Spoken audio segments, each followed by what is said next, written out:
Hello Haryana वाले बच्चों, क्या हालचाल। मैं आशा करता हूँ आप सब बहुत अच्छे होंगे, लेकिन मैं अच्छा नहीं हूँ यार। क्योंकि आपको पता है सामने बहुत ही प्यारी चीज़ आपकी चल रही है, वन शॉट सीरीज, जिसमें मैंने आपसे प्रॉमिस किया था कि मैं पूरी केमिस्ट्री करवाऊंगा। और आपको पता है 5 एपिसोड में करवा चुका हूँ, 10 चैप्टर कंप्लीट हो चुके हैं, 50% से ज़्यादा सिलेबस करवा दिया है। लेकिन जो चीज़ें हैं ना यार, जिस तरीके का मेरे को एक्सपेक्टेशन था उस तरीके से चल नहीं रहा यार। क्योंकि जो क्लास है उस पर उस तरीके का रेस्पॉन्स, क्योंकि आप खुद सोचो, पूरी टीम लगी हुई है आपके लिए, है ना। 15 मॉक टेस्ट पेपर हो, चाहे यहाँ पे एक एक क्वेश्चंस, एक एक यहाँ पर पूरा डाटा एनालिसिस के साथ में एक एक चैप्टर को आपको पढ़ाया जा रहा है, ना कि सिर्फ केमिस्ट्री में बल्कि फिजिक्स एंड बायो में। उसके बाद में जिस तरीके का रेस्पॉन्स चाहिए था उस तरीके का मिल नहीं रहा। तो मैं आशा करता हूँ इस क्लास में डेफिनेटली वो रेस्पॉन्स मिलेगा, ठीक है ना, जो हम चाहते हैं और जो हम आपसे एक्सपेक्टेशन करते हैं। तो आइए अब स्टार्ट करेंगे आज का जो चैप्टर है, एपिसोड नंबर 6 आपको दिख रहा होगा। बहुत ही प्यारा चैप्टर है, 2 चैप्टर को अपन यहाँ पर आज की क्लास में खत्म करेंगे, रेडॉक्स एंड केमिकल इक्विलिब्रियम। तो लाइक शेयर सब्सक्राइब मीटर खींच के रखना, ढील बिल्कुल मत देना और लास्ट तक देखना, क्योंकि ये 2 चैप्टर ऐसे हैं जिनसे लास्ट ईयर कम क्वेश्चंस आए। तो आप समझ सकते हो आप इस बार ये दोनों चैप्टरों से ज्यादा क्वेश्चंस आने वाले हैं। कम से कम 4 से 5 क्वेश्चन ओनली ये 2 चैप्टर से पूछे जाने वाले हैं। तो आप दिमाग में ये चीज को जरूर रखें। तो क्लास आपको बिल्कुल भी मिस नहीं करनी है, लास्ट तक देखना है। ज्यादा टाइम नहीं लूंगा, 1 घंटे में दोनों चैप्टर करवा दूंगा। तो आ जाओ भाई साहब, हरियाणा वाले बच्चे जितने भी है सारे के सारे आ जाओ। और बहुत सारी चीजें आज अपन यहाँ पर देखेंगे। उससे पहले मैं आपको बता देता हूँ, आप बहुत सारे बच्चे परेशान होते हैं कि सर पीडीएफ कहाँ मिलेगी। तो मैं उनको बता देता हूँ, टेलीग्राम ग्रुप पर पीडीएफ मिलेगी। टेलीग्राम आप हमारा चैनल ज्वाइन कर सकते हो, लिंक डिस्क्रिप्शन में गिवन है, आप जाके ज्वाइन करो। ऑलरेडी बहुत सारे बच्चे ज्वाइन कर चुके हैं, सारी इन्फॉर्मेशन भी यहाँ पर मिल जाती है। 15 मॉक टेस्ट पेपर है, बहुत सारे बच्चे लगातार टेस्ट दे रहे हैं। तो आप क्यों पीछे हो, आप भी जाओ और फ्री मॉक टेस्ट पेपर का आनंद उठाओ। अपने आप को देखो कि आप किस लेवल पर हो, क्योंकि एग्जैक्ट आपके एग्जाम पैटर्न पर हमारे मॉक टेस्ट पेपर आपको हम करवा रहे हैं। तो बिल्कुल उम्मीद बैच, जो आपके छोटे भाई बहन जो आपके सराउंडिंग में, क्योंकि आप तो हरियाणा के कॉलेज में चले जाओगे, लेकिन सराउंडिंग में कोई उम्मीद बैच ज्वाइन करना चाहता था आप जरूर बताओ। उम्मीद बैच मतलब एम्स, जो बच्चा एम्स में जाना चाहता है उसके लिए उम्मीद बैच है। जिसकी उम्मीद नहीं है वो उम्मीद आपको यहाँ पर मिलने वाली है। कारण क्या है मैं आपको बता देता हूँ, 3 बार सिलेबस कंप्लीट करवाया जाएगा, 6 नहीं 7 मॉड्यूल आपको मिलेंगे फ्री ऑफ कॉस्ट। डेली आपका लेक्चर होगा, डीपीपी होगा, उनका सॉल्यूशन होगा, वीकली मंथली टेस्ट होंगे, और कोई समस्या आ जाती है तो आपको मेंटरशिप भी मिलने वाली है। तो आप में से भी अगर कोई बच्चा सिर्फ एम्स को ही टारगेट करना चाहता है तो आप बिल्कुल भी टाइम वेस्ट नहीं करें और सीधे यहाँ पर ज्वाइन हो जाओ, क्योंकि बहुत सारे बच्चे ज्वाइन कर चुके हैं।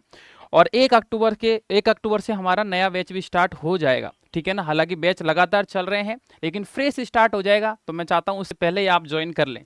उसके बाद में यहाँ पर बात करें सर किस तरीके की बुक मिलेगी, तो प्रॉपर ढंग से पूरा प्रॉपर फॉर्मेट में 2 बायोलॉजी की बुक है, इसलिए 7 हो चुका है, बॉटनी और जूलॉजी, ठीक है। एक बॉटनी का एक जूलॉजी का, बाकी का ये सारी बुक है जो आपको यहाँ पर नजर आ रही होगी। कैसे ज्वाइन करना है, तो ये नंबर पे आप कॉल करके ज्वाइन कर सकते हो। और अब अपन यहाँ पर आ जाते हैं अपने टॉपिक पर। आ जाओ भाई आ जाओ। तो देखो भाई, रेडॉक्स रिएक्शन के बारे में सबसे पहले अपन आज चर्चा करेंगे। रेडॉक्स रिएक्शन बहुत ही प्यारी यूनिट है, कई सवाल लगातार यहां से पूछे जाते हैं, पूछे गए हैं। सबसे पहली बात आती है सर क्वेश्चंस। तो देखो क्वेश्चंस श्योर आना ही आना है, बिल्कुल ये दिमाग में रख लेना, रेडॉक्स का सवाल नहीं आए हो ही नहीं सकता। 100% रेडॉक्स का सवाल आना ही आना है। दूसरी चीज, ये एकमात्र ऐसा चैप्टर है जिसमें प्यारे बच्चों विद इन सेकेंड आंसर आता है। ये कभी भी आपको टाइम यहाँ पर आपका बर्बाद नहीं करेगा। अगर आपने एक बार अच्छे से सीख लिया तो आप तुरंत यहाँ पर इसको सॉल्व कर पाओगे और आपके एग्जाम में आप आंसर लिख पाओगे। तो ये 2 खासियत है इस चैप्टर की, इसलिए आपको लास्ट तक जरूर देखना है। बात करते हैं सर रेडॉक्स रिएक्शन का मतलब क्या है। तो अब मैं आपको बताता हूं रेडॉक्स रिएक्शन का मतलब। रेड, रेड मतलब रिडक्शन, ऑक्स, ऑक्स मतलब ऑक्सीडेशन। रेड मतलब रिडक्शन, ऑक्स मतलब आपका ऑक्सीडेशन। बात आती है रिडक्शन का मतलब क्या है, ऑक्सीडेशन का मतलब क्या है। तो अब ध्यान से सुनना,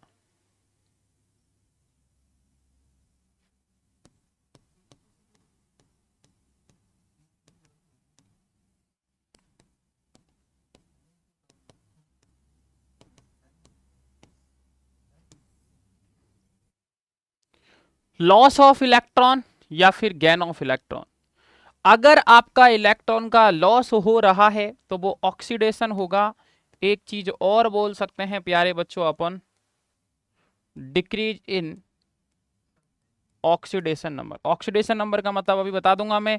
रिडक्शन का मतलब गेन ऑफ इलेक्ट्रॉन, या फिर अपन बोल सकते हैं यहां पर प्यारे बच्चों, अच्छा ऑक्सीडेशन में इलेक्ट्रॉन लॉस करेगा तो फिर डिक्रीज नहीं इंक्रीज होगा, ठीक है ना। आप खुद सोचो, अगर इलेक्ट्रॉन का लॉस होगा, चार्ज बढ़ेगा तो इंक्रीज करेगा ऑक्सीडेशन नंबर, और यहां पर आपका क्या आ जाएगा, डिक्रीज इन ऑक्सीडेशन नंबर।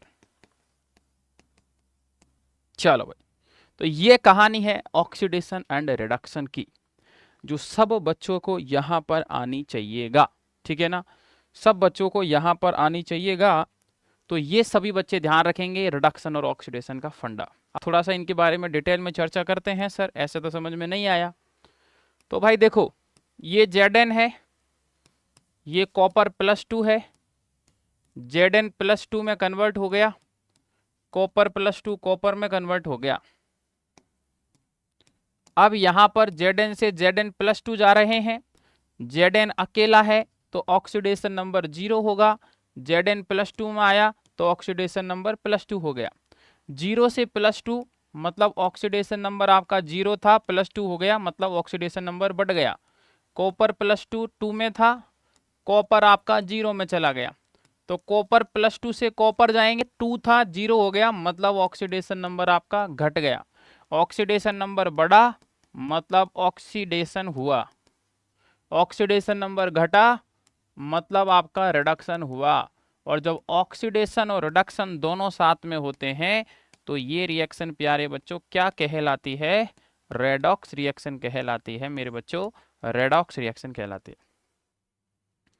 ऐसी रिएक्शन जिसमें रिडक्शन एंड ऑक्सीडेशन दोनों होता है, वो रिएक्शन आपका क्या कहलाता है, रेडॉक्स रिएक्शन कहलाता है, रेडॉक्स रिएक्शन, ठीक है, रेडॉक्स रिएक्शन कहलाता है। ये आप ध्यान रखना।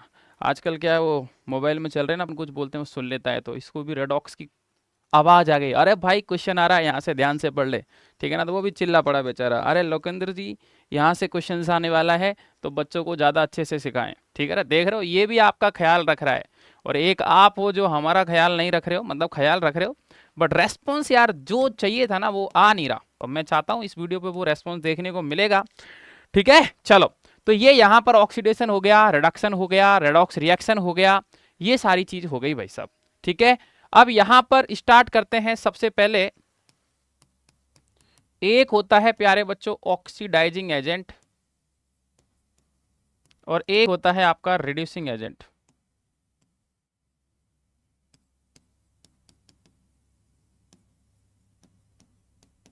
रिड्यूसिंग एजेंट, ठीक है, एक इंपॉर्टेंट इन्फो।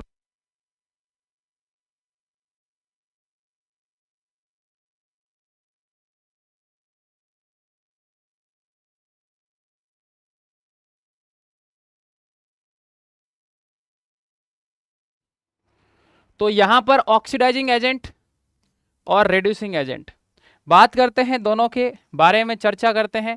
तो देखो ध्यान से एक बार मैं समझा दूंगा, बिल्कुल डाउट नहीं आने दूंगा। ऑक्सीडाइजिंग एजेंट का मतलब क्या है, जिसका रिडक्शन होता है ना वो खुद ऑक्सीडाइजिंग एजेंट होता है। अरे सर कितना प्यारा तरीके से आपने बता दिया, अरे बिल्कुल यार, जिसका क्या होता है, उल्टा कर दो बस, जिसका रिडक्शन होता है वो आपका क्या होता है, ऑक्सीडाइजिंग एजेंट। रिड्यूसिंग एजेंट मतलब उल्टा कर दो भाई, तो जिसका ऑक्सीडेशन होता है वो आपका क्या होगा मेरे बच्चों, रिड्यूसिंग एजेंट होगा। सर क्या बोलूं सर, इतना दिन हो गए हैं हमको इतना समस्या आ रही थी ऑक्सीडाइजिंग एजेंट और रिड्यूसिंग एजेंट में, लेकिन सर आज वो समस्या हमारी दूर हो गई है और हमको ऑक्सीडाइजिंग एजेंट और रिड्यूसिंग एजेंट का मतलब भी पता चल गया है। तो आप सर यहां पर उस चीज को बताओ आप। तो मेरे बच्चों इधर देखो, Zn का क्या हो रहा है, ऑक्सीडेशन, तो Zn खुद क्या होगा, रिड्यूसिंग एजेंट होगा। कॉपर का क्या हो रहा है, ऑक्सीडेशन नंबर घट रहा है, रिडक्शन। रिडक्शन मतलब ये खुद क्या होगा, ऑक्सीडाइजिंग एजेंट। बस हो गया काम, इतना ही था भाई साहब, हो गया काम, इतना ही था। अरे सर सर रियल में सर, अब ऑक्सीडेशन नंबर और निकालना समझा दो, फिर हमको शर्म आने लग गई अब। ठीक है, ये तो नया चैप्टर पे पहुंच गए अपन। चलो भाई साहब आ जाओ। How to calculate oxidation number.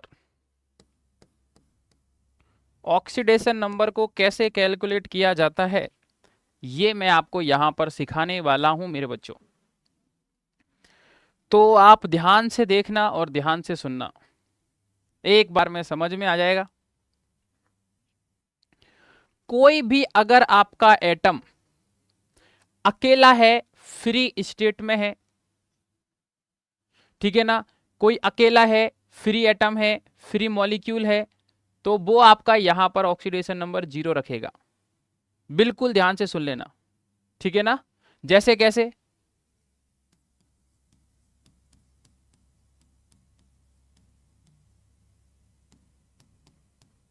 इस तरीके का।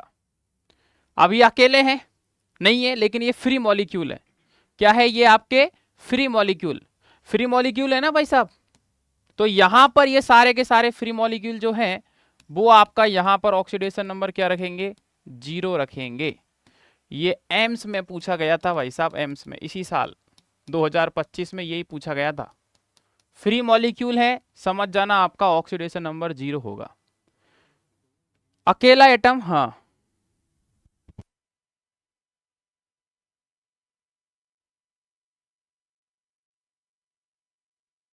ठीक है। अब कोई अकेला एटम है, ठीक है ना, अकेला एटम का मतलब क्या है, जैसे मतलब यहां पर मान लो हाइड्रोजन हीलियम आ गया अकेला, ठीक है ना, Zn जैसे अभी अपन ने देखा था अकेला था। तो ऐसे अकेले एटम आ जाते हैं, तो अकेले एटम का भी ऑक्सीडेशन नंबर क्या होता है प्यारे बच्चों, 0 होता है। अकेला एटम का भी ऑक्सीडेशन नंबर 0 होता है। ये यहां पर आप याद रखना कि अकेला नंबर कभी भी दिख जाए तो उनका भी ऑक्सीडेशन नंबर आपका 0 होगा। बहुत ही इंपॉर्टेंट है, काफी ज्यादा आपके लिए फायदेमंद चीज है ये, क्योंकि एम्स में पूछा गया है, तो हरियाणा में भी क्या पता इसी साल पूछ ले भाई। ठीक है, तो अब यहां पर अपन चलते हैं और आगे की चीजों को और अच्छे से एनालिसिस करते हैं। अब देखो एक लाइन याद रखना, ऑल एल्कली मेटल तो +1 ऑक्सीडेशन नंबर। जितने भी एल्कली मेटल होते हैं वो +1 ऑक्सीडेशन नंबर शो करते हैं, जैसे है, ली, ना, की, रब, से, फरियाद। तो ये सब के सब याद रखना प्यारे बच्चों, कितना ऑक्सीडेशन नंबर दिखाएंगे, +1। लेकिन याद रखना अकेले होंगे तो नहीं, इन कंबाइंड फॉर्म, मतलब किसी के साथ आएंगे तो। अगर किसी के साथ आएंगे ना तो फिर यहां पर ये याद रखना ये आपका कंबाइंड फॉर्म में आपका +1 ऑक्सीडेशन नंबर दिखाएंगे। अकेले भाई साहब, अकेला आदमी क्या कर सकता है बताओ, है ना। अकेला आदमी तो कुछ कर सकता है क्या यार, इतना तो आप समझदार हो, है ना भाई साहब। तो कंबाइंड फॉर्म में है तो फिर समथिंग समथिंग हो जाएगा। नेक्स्ट याद रखना, all alkaline earth metal, all alkaline earth metal so +2 oxidation number. और वही बात याद रखना, इन कंबाइंड फॉर्म, अकेला नहीं होना चाहिए भाई, ये भी कंबाइंड फॉर्म है। जैसे बेटा, मांगे, कार, स्कूटर, बाप, राजी। तो ये सारे के सारे प्यारे बच्चों +2 शो करेंगे, ऑक्सीडेशन नंबर कंबाइंड फॉर्म में क्या करेंगे, +2 शो करेंगे। तो ये एक इंपॉर्टेंट बात है जो सब बच्चों को यहां पर ध्यान में रखनी है, आपके काम आएगी आने वाले एग्जाम में। तो प्यारे बच्चों ये चीज आप ध्यान रखना भाई, बहुत ही इंपॉर्टेंट है। सबके क्वेश्चंस करवाऊंगा, टेंशन बिल्कुल नहीं लेनी है। अब जो मैं चीज करवाने वाला हूं उसको बोला जाता है रामबाण चीज। क्या बोला जाता है? रामबाण। सर रामबाण ये क्या है सर? ये अभी बताऊंगा आपको मैं। तो देखो एक बहुत ही प्यारा एलिमेंट है जिससे आपको भी अभी प्यार हो जाएगा, जिसका नाम आपने सुना होगा ऑक्सीजन। ऑक्सीजन से प्यार क्यों हो जाएगा? क्योंकि ऑक्सीजन बिना तो अपन जीवित रह ही नहीं सकते ना यार। आप 2 मिनट ऑक्सीजन मत लो, आपको पता चल जाएगा कि हरियाणा का एग्जाम कुछ नहीं है, ऑक्सीजन ही सब कुछ है। ठीक है ना? तो यहाँ पर ये बहुत ही प्यारी चीज है, इससे प्यार हो जाएगा। और इससे प्यार होने का कारण मैं अभी आपको बता देता हूँ, रेडॉक्स के अंदर कैसे प्यार होगा। तो प्यारे बच्चों, ऑक्सीजन जो है वो यहां पर याद रखना, बहुत ही प्यारी चीज बता रहा हूं मैं। अगर ऑक्साइड के अंदर आया तो माइनस का 2 ऑक्सीडेशन नंबर शो करेगा, परऑक्साइड के अंदर आया तो -1 शो करेगा, और सुपर ऑक्साइड के अंदर आया तो माइनस का 1/2 शो करेगा। ये यहां पर आप याद रखना भाई, मजा आ जाएगा। ऑक्सीजन अकेला आया -2 ऑक्साइड के अंदर, परऑक्साइड के अंदर -1, सुपर ऑक्साइड के अंदर -1/2। सर अब थोड़ा इनको डिटेल में समझाओ, हम बच्चे हैं सर अभी, हम पे इतना लोड मत दो आप सर, ऐसे नहीं सर। अरे आओ आओ आओ, लोड मत लो। जैसे आपको पता है प्यारे बच्चों, MgO मैग्नीशियम का ये ऑक्साइड है। Mg के ऊपर +2 आता है, ऑक्सीजन के ऊपर -2 आता है, क्योंकि ये एक ऑक्साइड है। तो ऑक्सीजन ने यहां पर कितना शो किया? -2। परऑक्साइड जैसे H2O2 ये एक परऑक्साइड है, 2 हाइड्रोजन के ऊपर 2 प्लस, तो 2 ऑक्सीजन के ऊपर प्यारे बच्चों 2 माइनस आएगा। तो आप खुद सोचो, 2 ऑक्सीजन के ऊपर अगर 2 माइनस है तो एक ऑक्सीजन के ऊपर कितना चार्ज आएगा? -1 आएगा। तो ऑक्सीडेशन नंबर कितना हो गया? -1 हो गया। सुपर ऑक्साइड जैसे प्यारे बच्चों यहां पर आपका KO2, तो K प्लस O2 माइनस, तो 2 ऑक्सीजन के ऊपर कितना माइनस है? 1 माइनस, तो एक ऑक्सीजन के ऊपर कितना माइनस आएगा? -1/2 आएगा। तो ये आपकी कहानी है सुपर ऑक्साइड, ऑक्साइड और परऑक्साइड। मैं आपको फिर बता देता हूं, नीट 2025 का सवाल यही था, KO2 वाला, H2O2 वाला, डायरेक्ट मेरे नोट से पूछा गया था। अब आप समझदार हैं, समझ सकते हैं कि हरियाणा के एग्जाम में भी कहीं ना कहीं किसी भी तरीके से प्यारे बच्चों आपसे पूछा जा सकता है। तो आप तैयार रहें, हरियाणा वाले बच्चे जो भी हैं। माइक चेक कर लेता हूं क्योंकि बार बार चेक करना पड़ता है रिकॉर्डिंग के समय। तो यहां पर हरियाणा वाले बच्चे जितने भी हैं वो तैयार रहें, नीट में पूछा गया है तो क्या पता आपका भी नंबर आ जाए। नेक्स्ट पॉइंट याद रखना, हाइड्रोजन जो होता है प्यारे बच्चों हमेशा +1 ऑक्सीडेशन नंबर शो करता है। हाइड्रोजन हमेशा कितना शो करता है? +1। लेकिन एक इंपॉर्टेंट चीज याद रखना, हाइड्रोजन जो है अगर कोई मेटल हाइड्राइड के कांटेक्ट में आया, मेटल हाइड्राइड के कांटेक्ट में आते ही हाइड्रोजन खुद बेचारा -1 ऑक्सीडेशन नंबर शो करता है। ये एक एक्सेप्शन है जो याद रखना। जैसे मान लो NaH आया, तो सोडियम एक मेटल है तो Na के ऊपर प्लस आएगा तो H के ऊपर माइनस आएगा, तो हाइड्रोजन का ऑक्सीडेशन नंबर आपका -1 हो जाएगा। अब किसी को बोलोगे ना तो वो विश्वास नहीं करेगा कि यार हाइड्रोजन -1 ऑक्सीडेशन नंबर शो करता है। तो मेरे भाई बिल्कुल करता है, तेरे सामने है।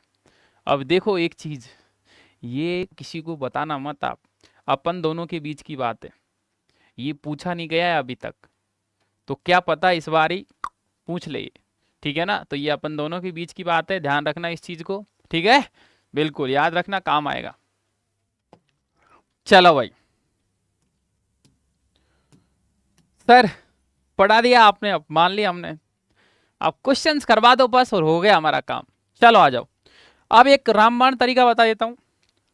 Generally oxidation number net charge होता है सेंट्रल एटम का, तो आपको क्या करना है, जनरली हमेशा सेंट्रल एटम के लिए ही ऑक्सीडेशन नंबर निकाली जाती है।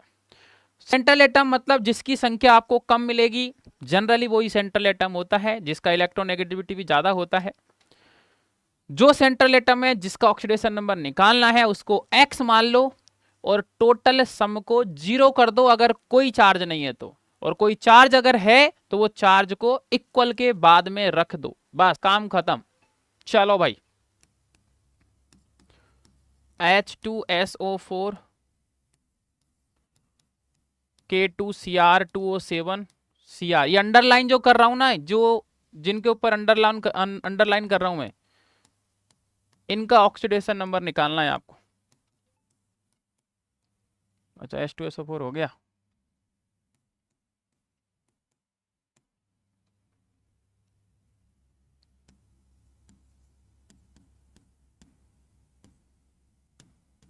ये सारे स्टैंडर्ड क्वेश्चन है, ये हल्के में मत लेना आप इनको,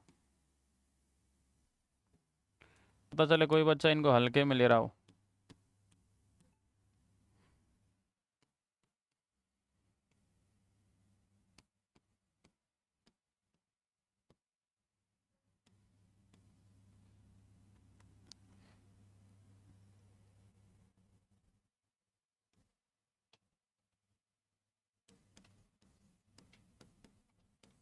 चलो, ये 8 आपको यहां पर मैंने क्वेश्चंस दे दिए हैं, तो जल्दी से यहां पर आप इनके सॉल्यूशन बताओ मुझे ऑक्सीडेशन नंबर निकाल के। जल्दी जल्दी स्टार्ट हो जाओ मेरे सभी बच्चे, और ऑक्सीडेशन नंबर बताओ कितनी कितनी आएगी। बहुत ही सिंपल सिंपल, आसान आसान और प्यारे प्यारे सवाल मैंने यहाँ पर दिए हैं आपको, तो आप आराम से बताओ।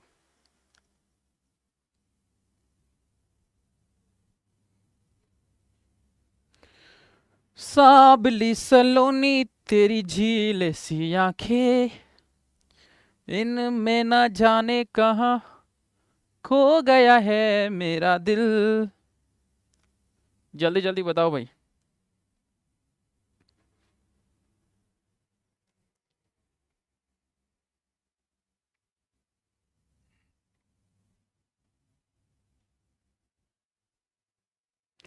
जल्दी जल्दी बताइएगा, आपके पास 2 मिनट का टाइम है, 8 क्वेश्चन है।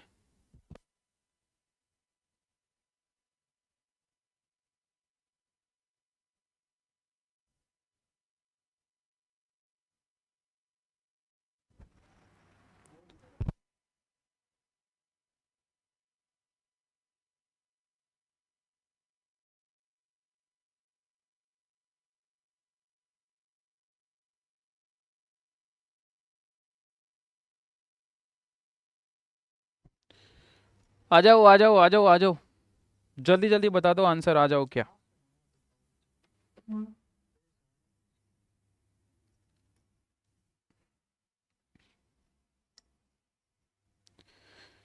जो देखे एक बार तो पलट के बार बार वो खुदा जाने क्यों तुझे देखने लगता है। सच बोलो ईमान से, खबर है आसमान से, हैरत में चांद भी तुझको तकता है। कि कोई इतना खूबसूरत, कोई इतना खूबसूरत, कोई इतना खूबसूरत कैसे हो सकता है। खूबसूरत पर तेरी खुद को मैंने कुर्बान किया, मुस्कुरा के जो देखा तूने। तो भाई साहब, बहुत ही खूबसूरत है अपनी केमिस्ट्री, ठीक है, इसको पढ़ते रहो, ये आपको बहुत ही बेहतर परिणाम देगी। तो केमिस्ट्री से कोई कंपैरिजन नहीं, ठीक है, अच्छे से पढ़ो, अच्छे से टाइम भी दो इसको, बहुत खूबसूरत बहुत प्यारा सब्जेक्ट है यार, ठीक है ना। मेरा तो भाई साहब क्या बताऊं, है ना, सब कुछ है सब कुछ।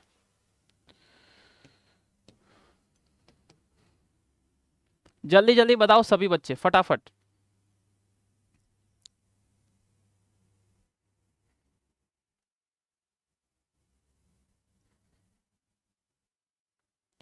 चलो मैं ही बता देता हूँ, नहीं तो आप तो भाई साहब पता नहीं सुबह का शाम कर दोगे। 2 + x - का 8 = 0, x = +6।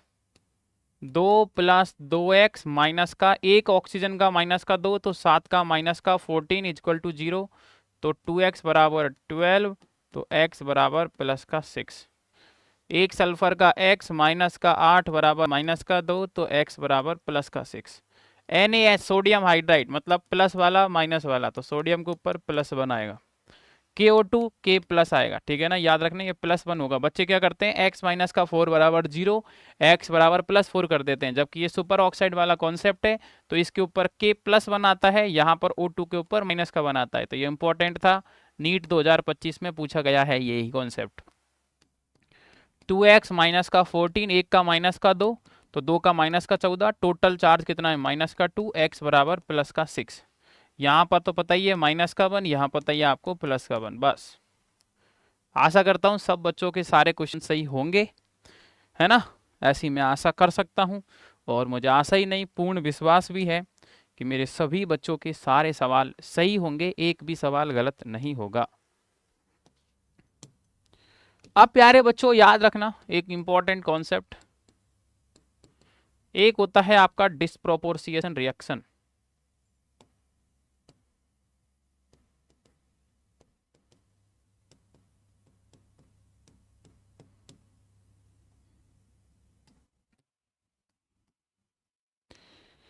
डिस्प्रोपोर्शिएशन रिएक्शन क्या होती है, जब कोई एक एटम अकेला ऑक्सीडेशन करता है और रिडक्शन करता है। याद रखना अकेला एटम करता है।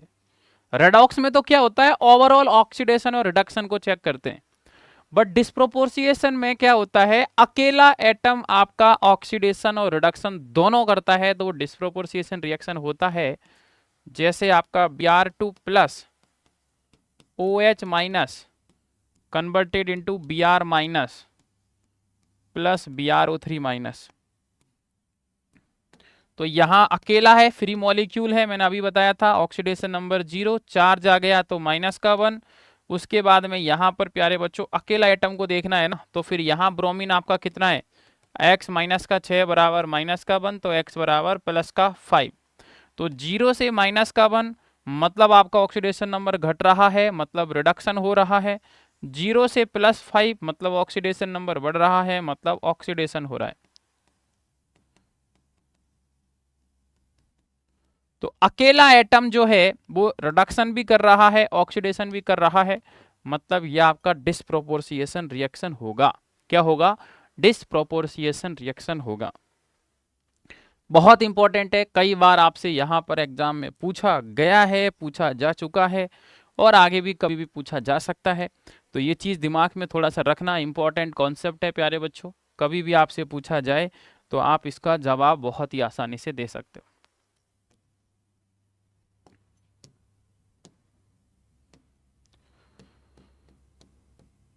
एक एन फैक्टर नाम का चीज आता है, जो जनरली आपका यहाँ पर प्यारे बच्चों क्या होता है, ठीक है, नेट चार्ज जैसे अपन ने देखा था। तो याद रखना एन फैक्टर कभी भी निकालना हो तो जैसे मान लो कोई सॉल्ट आ गया NaCl, तो Na प्लस Cl माइनस, तो Na प्लस का क्या हो जाएगा, एन फैक्टर आपका जनरली 1 हो जाएगा। जैसे मान लो कोई एसिड आ गया जैसे HCl H2SO4, तो याद रखना एसिड के केस में कितना H प्लस वो डोनेट कर सकता है, वो ही आपका एन फैक्टर होगा। एन फैक्टर 2 हो जाएगा, एन फैक्टर आपका 1 हो जाएगा। जैसे मान लो कोई बेस आ गया NaOH MgOH का होल ट्वाइस, तो कितने OH माइनस डोनेट कर सकता है, वो ही आपका एन फैक्टर होगा। एन फैक्टर 1 हो जाएगा, एन फैक्टर आपका 2 हो जाएगा, ठीक है। अब एक एक्सेप्शन जरूर याद रख लेना आप, H3PO4 H3PO3 H3PO2।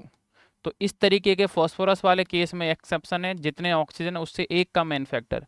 4 ऑक्सीजन है तो एन फैक्टर 3, 3 ऑक्सीजन है तो एन फैक्टर 2, 2 ऑक्सीजन है तो एन फैक्टर आपका कितना होगा, 1। ये एक्सेप्शन है जो कि सब बच्चों को जनरली याद रखना है, कभी भी आपसे यहाँ पर पूछा जा सकता है, काम आ सकता है, तो यहाँ पर आप बता सकते हो। तो ये कहानी हो गई भाई साहब एन फैक्टर की, और मैं आशा करता हूँ कि आपको सब बच्चों को ये कहानी समझ में आ गई होगी, और बहुत ही बेहतरीन तरीके से आपको ये चीज़ क्लियर हो गई होगी। तो इस तरीके से एन फैक्टर आप निकाल सकते हो प्यारे बच्चों। अगर क्लियर हो गया है तो एक बार कमेंट में यस सर लिख दो। Check 1 2 all clear, check 1 2 all clear, check 1 2 all clear, check 1 2 all clear. तो यहाँ पर आशा करता हूँ कि बहुत बच्चों को ये सारी चीज़ें समझ में आ गई होंगी और सबको मज़ा तो आ ही रहा होगा, इसमें तो कोई डाउट कोई शक वाली बात नहीं है, ठीक है ना। सब बच्चों को एकदम चीज़ क्लियर हो गई होगी और एकदम अच्छे से चीज़ें समझ में भी आ गई होगी और एकदम मज़ा भी आपको आ रहा होगा। तो फाइनली ये जो चैप्टर है आपका रेडॉक्स वाला ये ख़त्म हो जाता है, ठीक है ना। फर्स्ट चैप्टर आपका एंड हो गया है। अब बात करेंगे केमिकल इक्विलिब्रियम के बारे में, जो कि काफ़ी इम्पॉर्टेंट और बहुत ही बेहतरीन चैप्टर है, जहाँ से आपसे सवाल पूछा जाएगा ही जाएगा, मैं आपको पहले भी बता चुका हूँ।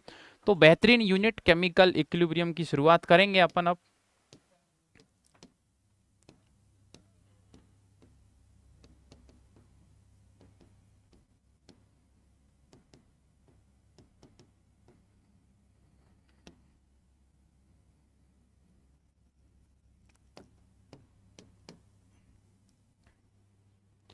केमिकल इक्विलिब्रियम, देखो भाई साहब क्या है, किस तरीके से काम करेंगे, किस तरीके से चीज़ें होती है, सब कुछ यहाँ पर देखेंगे।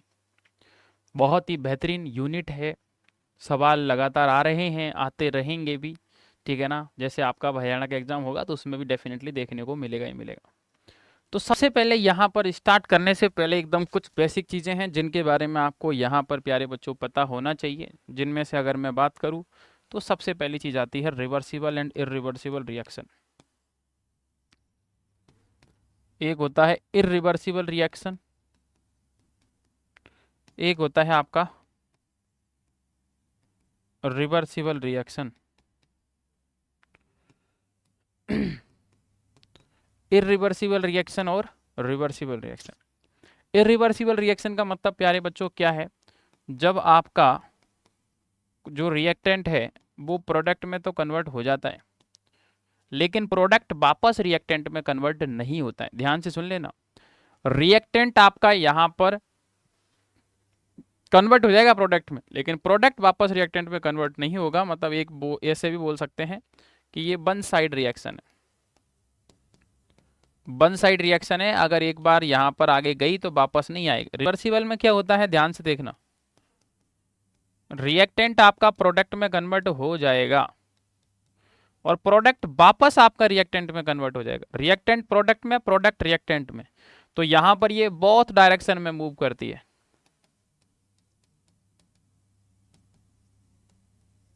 बोथ डायरेक्शन में प्यारे बच्चों ये मूव करती है, जबकि ये यहां पर सिंगल डायरेक्शन में मूव करती है।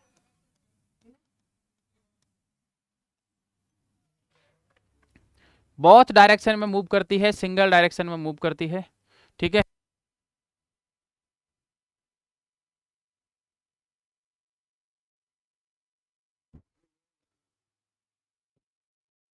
ठीक है, तो जब आपका सिंगल डायरेक्शन में है तो इरिवर्सिबल और बोथ डायरेक्शन में है तो आपका रिवर्सिबल रिएक्शन। तो ये बहुत ही इंपॉर्टेंट कॉन्सेप्ट है जो कि सब बच्चों को यहाँ पर पता होना चाहिए और मैं आशा करता हूँ कि सब बच्चों को ये पता होगा भी, ठीक है ना। बहुत इंपॉर्टेंट, काफ़ी सवाल लगातार आते हैं और आते भी आगे रहेंगे, ठीक है। तो ये सब बच्चों को यहाँ पर पता होना चाहिए। उसके बाद में यहाँ पर नेक्स्ट अपन बात करते हैं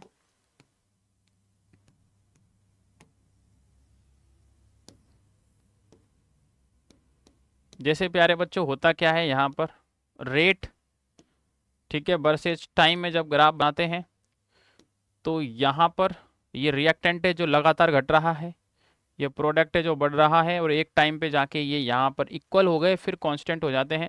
तो ये जो यहाँ पर इक्वल हुए हैं इसी को बोलते हैं इक्विलिब्रियम पॉइंट, मतलब रेट ऑफ फॉरवर्ड रिएक्शन और रेट ऑफ बैकवर्ड रिएक्शन। ये रिएक्टेंट है, ये आपका प्रोडक्ट है। तो यहाँ पर क्या हुआ, रेट ऑफ फॉरवर्ड रिएक्शन बराबर हो गया रेट ऑफ बैकवर्ड रिएक्शन। तो उस पॉइंट को क्या बोलते हैं, इक्विलिब्रियम बोलते हैं प्यारे बच्चों। क्या बोलते हैं, इक्विलिब्रियम।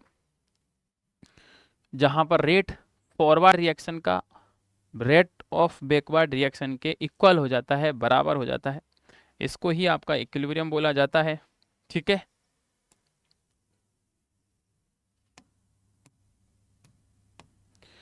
तो जैसे यहाँ पर अब थोड़ा सा मैं चर्चा करता हूँ डिटेल में।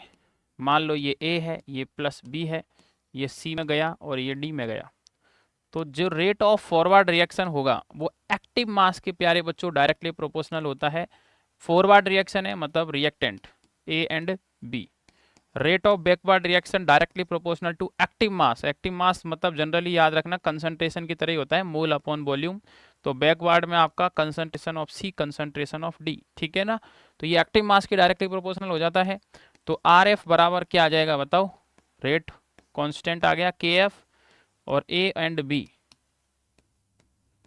ए एंड बी, और आर बी बराबर क्या आ जाएगा, के बी आ जाएगा, concentration of C, concentration of D. अब क्या करेंगे प्यारे बच्चों, ये फर्स्ट है, ये सेकंड इक्वेशन है। तो at equilibrium rate of forward reaction rate of backward reaction के बराबर कर देंगे। तो आपका K F concentration of A, concentration of B बराबर K B concentration of C, concentration of D. अब क्या करेंगे, के बी को के एफ के नीचे ले आएंगे। तो के एफ अपॉन में के बी बराबर concentration of C, concentration of D upon में concentration of A, concentration of B. अब के एफ अपॉन के बी को याद रखना प्यारे बच्चों, इक्विलिब्रियम कांस्टेंट के नाम से जाना जाता है।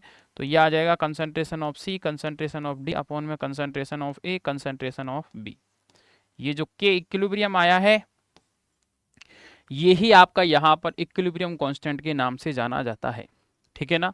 यही आपका इक्विलिब्रियम कांस्टेंट के नाम से जाना जाता है, जो कि मैं आशा करता हूँ कि सब बच्चों को अब आसानी से इक्विलिब्रियम कांस्टेंट का जो कॉन्सेप्ट है, फंडा है, वो समझ में आ गया होगा और क्लियर भी हो गया होगा। अब देखो के इक्विलिब्रियम आपका आ गया यहाँ पर, concentration C, concentration D, concentration A, concentration B. अब ये कंसंट्रेशन नहीं है, पहली बात तो याद रखना, ये एक्टिव मास बोला जाता है। ध्यान से देखना, एक्टिव मास है एक तरीके का concentration he, but active mass इसको बोला जाता है।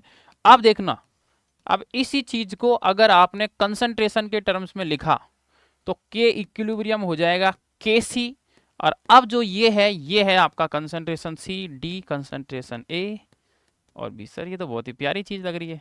अब ये है कंसंट्रेशन, जो ब्रैकेट है ना उसका मतलब कंसंट्रेशन होता है। यहाँ पे एक्टिव मास था, यहाँ आपका कंसंट्रेशन है। तो के सी बराबर आ गया प्रोडक्ट की concentration, concentration of product upon में कंसंट्रेशन ऑफ रिएक्टेंट। अगर इसी चीज को याद रखना मैं पार्शियली प्रेशर के टर्म्स में रिप्रेजेंट करूंगा, पार्शियल प्रेशर के टर्म्स में अगर मैं इस चीज को रिप्रेजेंट करूंगा तो के सी की जगह आ जाएगा के पी बराबर partial pressure of C, partial pressure of D, partial pressure of A और पार्शियल प्रेशर ऑफ बी। ये आपका क्या हो जाएगा प्यारे बच्चों, केपी हो जाएगा। क्या हो जाएगा, केपी हो जाएगा। तो ये दोनों चीज काफी इंपॉर्टेंट है। KP partial pressure of C, partial pressure of D, ठीक है ना, partial pressure of A, partial pressure of B. तो के सी कब आएगा, जब वो आपका इक्विलिब्रियम कांस्टेंट कंसंट्रेशन के टर्म्स में रिप्रेजेंट किया जाएगा। केपी कब आएगा, जब इक्विलिब्रियम कांस्टेंट पार्शियल प्रेशर के टर्म्स में रिप्रेजेंट किया जाएगा। बहुत बेहतरीन कॉन्सेप्ट है, बहुत बेहतरीन चीज है, जहां से लगातार सवाल आते हैं आपके एग्जाम में। तो यहां से एक रिलेशन जनरेट हो जाता है प्यारे बच्चों। ये दोनों में रिलेशन होता है के पी बराबर के सी आर टी की पावर डेल्टा एन जी, जहां पे आर आपका यूनिवर्सल गैस कांस्टेंट होता है, यूनिवर्सल गैस कांस्टेंट, जिसकी वैल्यू आपको पता ही है 1/12 लेते हैं अपन जनरली। टी आपका टेम्परेचर है। डेल्टा एन जी क्या है, ध्यान से देखना, जैसे नाइट्रोजन और हाइड्रोजन ने मिलकर आपका अमोनिया बनाया, ये भी गैस, ये भी गैस, ये भी गैस। तो डेल्टा एन जी आपका क्या होगा, यहाँ पर प्रोडक्ट की कंसंट्रेशन 2 माइनस रिएक्टेंट की कंसंट्रेशन 3 + 1।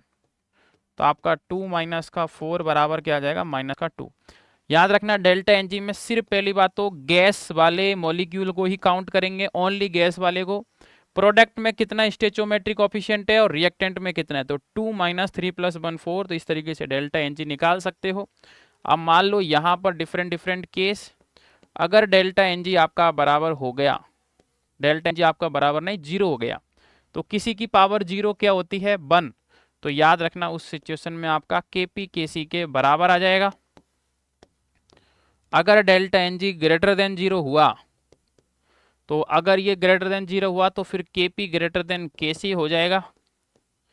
और अगर आपका delta N G less than 0 हुआ तो आपका के पी लेस देन के सी हो जाएगा। ये इतना इंपॉर्टेंट है कि आप सोच भी नहीं सकते। ये बहुत ही इंपॉर्टेंट कहानी है। डेल्टा एन जी बराबर 0, के पी बराबर K C, delta N G greater than 0, K P greater than K C, delta N G less than 0, तो प्यारे बच्चों के पी लेस देन के सी। काफ़ी इंपॉर्टेंट है। लगातार आपसे यहाँ पर इस तरीके से सवाल भी पूछा गया है, पूछा जाता है, तो ये याद रखना प्यारे बच्चों, बहुत ही इंपॉर्टेंट कहानी है। के पी के सी के बराबर है, के पी ग्रेटर देन के सी है, और ये आपसे कभी भी पूछा जाए तो आप बता सकते हो। सर मज़ा आ रहा है सर, मैं आपको बता रहा हूँ, जो पूरा चैप्टर डिटेल होता है ना, उसको डिटेल में मैं पढ़ा रहा हूँ। चाहे ये चैप्टर मैं क्लासरूम में 5 से 6 लेक्चर में पढ़ाता हूँ, और उनको भी इतना ही पढ़ाता हूँ। आप जाके चेक कर सकते हो, ठीक है ना, आप जाके चेक कर सकते हो, उनको भी इतना ही पढ़ाता हूँ। बट ये है कि पता नहीं क्या है क्या नहीं है, आई डोंट नो, बट जो चैप्टर मुझे जितना टाइम में कंप्लीट करना होता है मैं कर देता हूँ, बिना विदाउट एनी टॉपिक स्किप, सब कुछ पढ़ाते हुए। तो देखो, मैं आपको बार बार एक ही चीज़ बोल रहा हूँ, हिम्मत मत हारना, लास्ट तक लड़ाई लड़ना।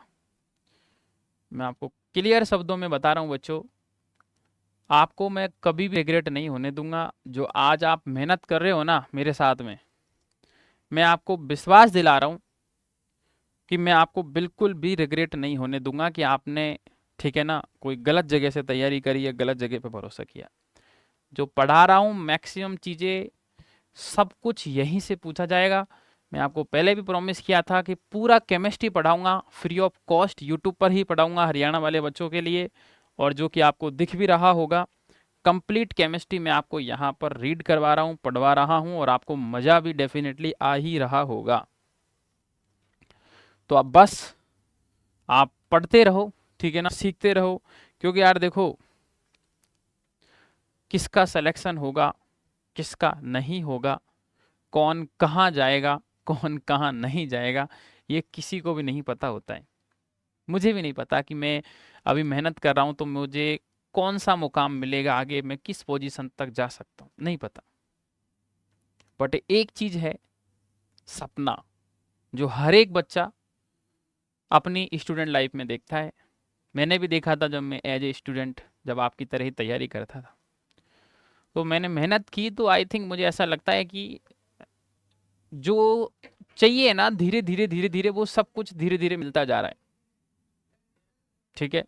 तो जब आप भी अगर कोई सपना देख रहे हो और आप भी अगर मेहनत कर रहे हो, टाइम लग सकता है, मुझे भी टाइम लगा है, तो आप भी अगर कोई सपना देख रहे हो तो धीरे धीरे धीरे प्यारे बच्चों आपको भी वो चीज़ मिल जाएगी। यार चाय पिला दो, तो धीरे धीरे धीरे यहाँ पर, ठीक है ना, क्योंकि आज चाय नहीं पिए सुबह से एकदम, और लगातार क्लास चल रही है, तो ठीक है ना, टेक्निकल टीम को बोलना पड़ा भाई साहब। तो धीरे धीरे धीरे धीरे आपको भी वो सब कुछ मिलेगा, क्योंकि देखो होता क्या है ना, लाइफ एक बार मिलती है बच्चों, ठीक है ना, मैं बता रहा हूँ आपको क्लियर शब्दों में, लाइफ एक बार मिलती है, और इसको उस लेवल पर लेके जाओ जो आप सोच भी नहीं सकते। अभी हो सकता है, ठीक है ना, कि आप कभी भी कुछ भी खरीदने जाते हो ना, तो आपको सोचना पड़ता होगा कि यार ये इतनी महंगी चीज है, खरीदूं या नहीं खरीदूं। तो लाइफ में एक ऐसा मुकाम होना चाहिए कि आपके पेरेंट्स को अगर कोई चीज की जरूरत पड़ जाए तो उनके लिए आपको 1% भी ये सोचना नहीं पड़े कि पापा ये महंगी है या सस्ती है। उस मुकाम पे पहुंचो, ठीक है ना, क्योंकि यार आप खुद सोचो, आई थिंक आपके पेरेंट्स ने आपको सब कुछ दिया है, तो अब आपको भी उनको वो सब देना है जो वो आपसे एक्सपेक्ट करते हैं। कोई पेरेंट्स ये नहीं चाहता कि उनका बच्चा जो है वो अच्छे से पढ़ेगा, अच्छा पैसा कमाएगा और उनको पैसा लाके देगा, ना ना, कोई पेरेंट्स नहीं चाहता, मेरा ये मानना है। पेरेंट्स एक ही चीज़ चाहता है, जो है उनका नाम, उनका बच्चा उनका नाम करे। एक समय जो है ना ये बहुत ही कम होता है। मैं आपको अपनी लाइफ का एक इंस्टेंट बताता हूँ, और वही रीज़न है कि मेरी जर्नी मैंने 17-18 साल की उम्र में स्टार्ट कर दिया था पढ़ाना, और 17-18 साल से मैं अपना पैशन को फॉलो कर रहा हूँ, अर्निंग सोर्स है ही है, सब कुछ चल रहा है, पता ही है आपको, सारा कुछ दिखता भी होगा। 17-18 साल से ही मैं इंडिपेंडेंट हो गया था, और इतना जितना हो सकता है उससे ज़्यादा हार्डवर्क कर रहा हूँ। एक इंस्टेंट है लाइफ का जो मैं आपको बताता हूँ, हो सकता है आपको बहुत कुछ सीखने को मिलेगा, ठीक है ना। अभी बात चल गई है तो बताना जरूरी है, क्योंकि चैप्टर तो आपका विद इन टाइम समाप्त हो जाएगा, कोई दिक्कत नहीं है। मैं जब तैयारी करता था आईआईटी के लिए, तो मेरे पास में नीट की तैयारी कर रहे थे सौरभ भैया, ठीक है ना। मैं तो मैथमेटिक्स बैकग्राउंड से हूँ, तो वो नीट की तैयारी कर रहे थे, 2-3 साल हो गए थे, मेहनत कर रहे थे, ठीक है ना, बट थोड़ा बहुत हो ही जाता है लापरवाही। तो उनको सिलेक्शन नहीं हो पा रहा था, गवर्नमेंट सीट नहीं मिल पा रही थी एमबीबीएस की, क्योंकि नीट में कंपटीशन भी बहुत ज़्यादा होता है। तो घर से उनके पास एक सडनली कॉल आता है कि आपके पापा को कैंसर हो गया है। तो एकदम वो, ठीक है ना, बेहोश हो जाते हैं। और एक होता है ना कि अचानक सडनली ऐसी चीज़ सुनाई दे तो अपने आप से कंट्रोल खो देता है आदमी। तो फिर जब मैं को पता चला तो मैं गया, उनको समझाया मैंने, साथ वालों ने समझाया। तो उन्होंने एक बहुत ही प्यारी लाइन बोली उस टाइम, जो मुझे आज भी याद है और जो मैं आप सबके साथ शेयर करना भी चाहता हूँ, कि मुझे ये प्रॉब्लम नहीं है कि पापा को कैंसर हो गया है, XYZ समथिंग समथिंग जो भी है। प्रॉब्लम इस बात की है ना कि मैं अभी तक, 3 साल हो गए मेरे को, मैं अभी तक उनका सपना जो था डॉक्टर बनने का वो पूरा नहीं कर पाया। तो अब मैं बाद में अगर, ठीक है ना, डॉक्टर बन भी जाऊंगा तो फिर क्या होगा। उन्होंने तो देखा ही नहीं ना मेरे को डॉक्टर बनते हुए। तो वहां से मैंने एक चीज एनालिसिस करी थी कि जो समय होता है ना, समय, प्यारे बच्चों, ये बहुत कम होता है, ये बहुत ही कम होता है। तो आप कोशिश करो कि जितना कम टाइम में आप सिलेक्शन ले सकते हो ना, वो ले लो। और जितना कम टाइम में आप अपने पेरेंट्स को आपकी सक्सेस, उनकी ड्रीम्स जो वो आप में देखते हैं, उनको आप उनको दिखा सकते हो, क्योंकि बहुत ही कम है। और यही सिंपल रीज़न है कि मैं बहुत ही छोटी एज से, ठीक है ना, जब मेरे अभी भी मेरे साथ वाले जो हैं, ठीक है ना, लगभग लगभग जो इंजीनियरिंग में थे वो तो लगभग लगभग सबका प्लेसमेंट हो गया है। तो वो अभी, ठीक है ना, पिछले 2 सालों से, ठीक है ना, 2 या 3 साल हो गए हैं, हाँ ठीक है ना, 2-3 साल हुए हैं, तब से वो अर्निंग चालू किए हैं। तो जब मैं फर्स्ट ईयर में था तो वो सारे खेल रहे थे, ठीक है ना, second year, third year, final year, और मैं साथ साथ में कॉलेज के साथ साथ में भी मैं, ठीक है ना, अपना काम कर रहा था, 4 से 5 घंटे पढ़ाने का और वो सारा कुछ। तो आप भी, ठीक है ना, एक चीज़ दिमाग में रखो, टाइम बहुत कम होता है। जितना ताकत है, जितना आप में जुनून है, सारा लगा दो। आने वाले समय में आपको, ठीक है ना, वो सब कुछ करके दिखाना है जो आज आप एक्सपेक्ट करते हो, ठीक है। तो आशा करता हूँ कुछ सीखने को मिला होगा, ठीक है ना। अभी बात चली, देन बताई मैंने आपको। अब अपन यहाँ पर आगे बढ़ जाते हैं। यूनिट ऑफ केपी काफी इंपॉर्टेंट है प्यारे बच्चों, जो कि पूछा जाता है, याद रखना, एटीएम की पावर डेल्टा एन होता है।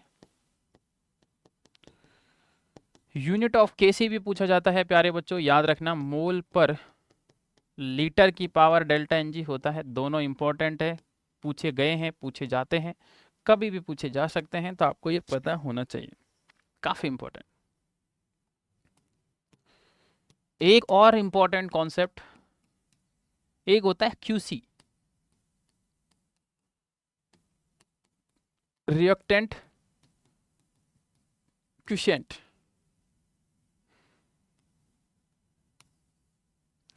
याद रखना, जैसे मैं ध्यान से समझना इंपॉर्टेंट है, A+B C+D में कन्वर्ट हुआ था, तो याद रखना क्यूसी भी सेम है, concentration of C, concentration of D, product की कंसंट्रेशन अपॉन में रिएक्टेंट की कंसंट्रेशन ए, कंसंट्रेशन बी, ये क्यूसी है भाई साहब।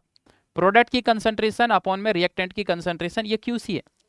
तो सर केसी भी तो यही था। अब इंपॉर्टेंट पॉइंट, यहां पे जो क्यूसी में आपने कंसंट्रेशन लिया है ना, ये इनिशियल कंसंट्रेशन है, टाइम बराबर 0 पर।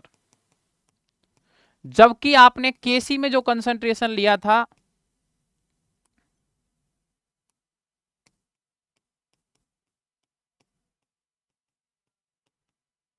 ये आपका इक्विलिब्रियम का कंसंट्रेशन है। किसका कंसंट्रेशन है? इक्विलिब्रियम का कंसंट्रेशन है। ये मैक्सिमम बच्चों को पता नहीं होता है, याद रखना। तो यहां से एक इंपॉर्टेंट कॉन्सेप्ट निकलता है जो मैं आपको बता देता हूं। अगर QC बराबर KC है तो इसका मतलब है कंडीशन इक्विलिब्रियम की है। अगर QC लेस देन KC है, मतलब KC ग्रेटर देन है QC से, तो याद रखना वो आपका फॉरवर्ड रिएक्शन की तरफ मूव करेगा। और अगर आपका QC, क्या प्यारे बच्चों, QC अगर आपका यहां पर ज्यादा हो गया KC से, तो रिएक्शन आपका बैकवर्ड मूव करेगा। ये बहुत इंपॉर्टेंट है, नीट में पूछा गया हुआ है, तो आपसे हरियाणा में भी पूछा जा सकता है। अगर QC KC के बराबर आ गया तो इक्विलिब्रियम की कंडीशन होगी। KC QC से ज्यादा है तो यहां पर आपका फॉरवर्ड जाएगा, QC KC से ज्यादा है तो बैकवर्ड जाएगा। ठीक है, एक इंपॉर्टेंट काम आ गया है, 2 मिनट, आप 1 मिनट 30 सेकेंड इंतजार करेंगे।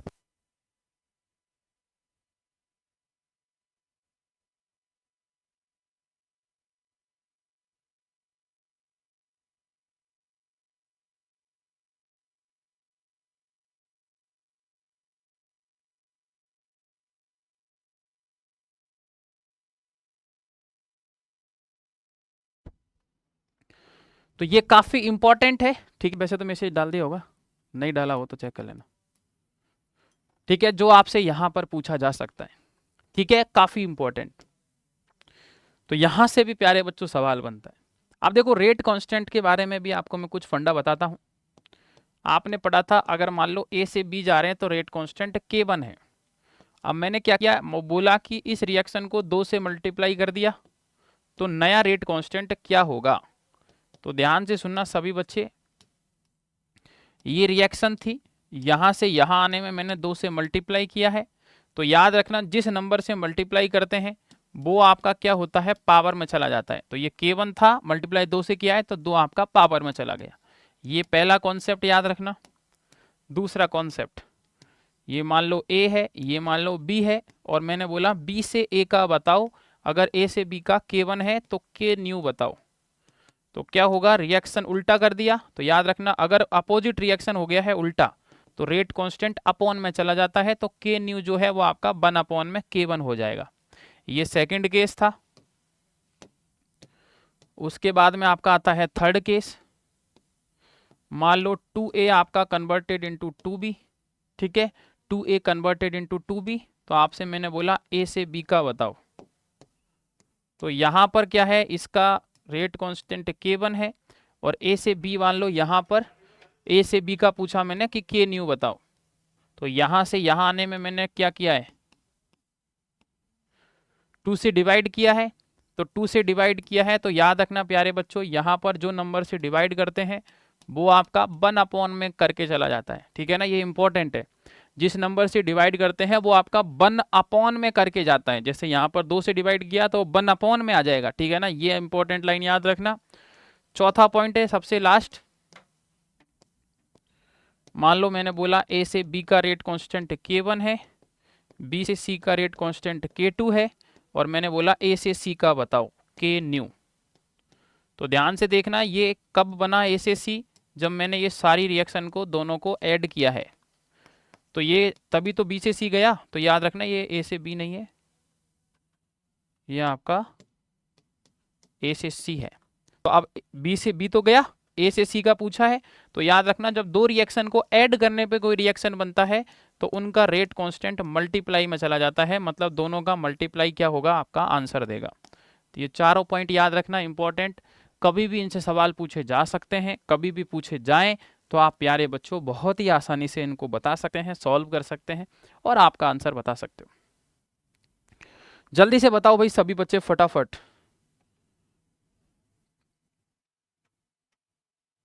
जल्दी जल्दी बताओ भाई सभी बच्चे, फटाफट। Check 1 2, check 1 2, all clear. Check 1 2, check 1 2, all clear. Check 1 2, check 1 2, all clear. क्या मेरे सभी बच्चों को सब कुछ क्लियर है? हाँ, दोनों क्लास लिए। हाँ हाँ, PDF भी है ना सेव, कल ही तो खत्म हुआ चैप्टर। पीडीएफ भी सेव इधर, ठीक है भाई। तो यहां पर आपका ये सिंपल सी कहानी है जो कि सब बच्चों को आनी चाहिए।